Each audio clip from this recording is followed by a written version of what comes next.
सो good morning सामने welcome to our new blog. तो चलो जलिया टी खाइबा। तो देखो ये हूँ मिट्टू भाई जलिया दुकान। तो इडली को बरा टी खाइबा। तो ये हूँ माँ पाटमंडा मंदिर आमर सब प्रसिद्ध मंदिर बालीगुड़ार। आ ये हूँ हनुमान स्टेचू आमर बालीगुड़ार। तो ये इडली को बरा नहीं जाइए खाईदेवा टी आ। तो जंगल बुड़ी जो देखो पूरा चारिआडे धुआलिया अच्छी खरा जमी धुआं भी सेमती हो आखिपाखि जल जाटा भल जिनस नुहे।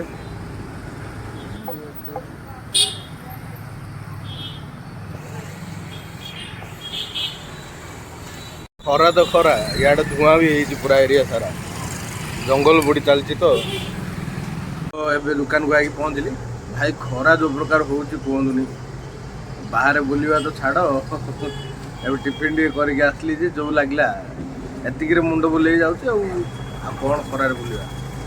आम एरिया जो 40 डिग्री रोचे बाहर केमती कलाहांडी फलाहांडी डिस्ट्रिक्ट कौ टाइप खरा हेनी एथर। चलो देखा आज कौन करवा पुणी कंटिन्यू करवा नुआ ब्लॉग को। आज प्रोग्राम कौन अच्छे मुझे तो जानी देखा चलू संस्था एमती चलता आस्ते आस्ते। ड्यूटी सरीगला घर को जीवा भाई खरा आहरी बढ़ीगला देखु जो प्रकार खरा हो मुंड खराब हो गला।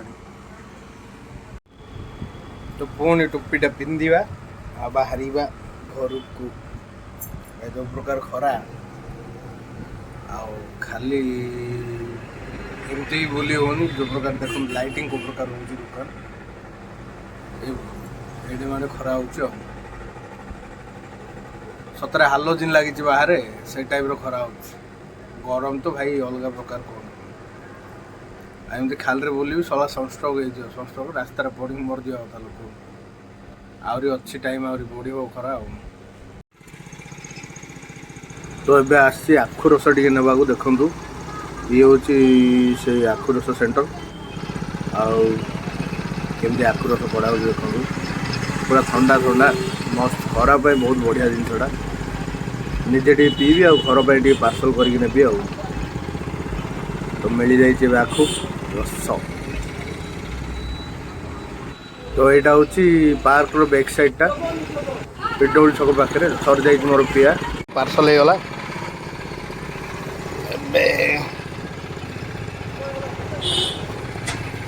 घर को लेकिन जीवा टे खरा जो प्रकार हो आखु रसटा पीवा भल लगे।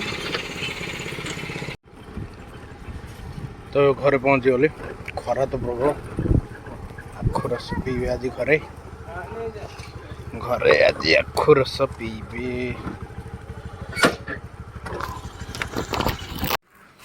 तो जीवा घर को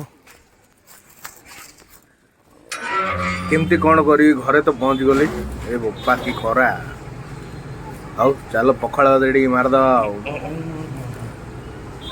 तो देखु पखाड़ भात आलू भजा मुनिगा आलू छुई भजा तार पियाज लंका आ।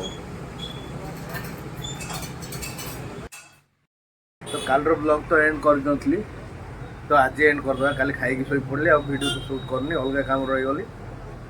तो देखा पुणी आ गए ब्लॉग रे भेट सांग मैंने आज ब्लॉग ये रखुच्छी आदि देखुन तो सब्सक्राइब करदे आज भल लगे तो लाइक भी करेंगे। तो पुणी भेट आ गए ब्लॉग रे बाय बाय सांग मैंने।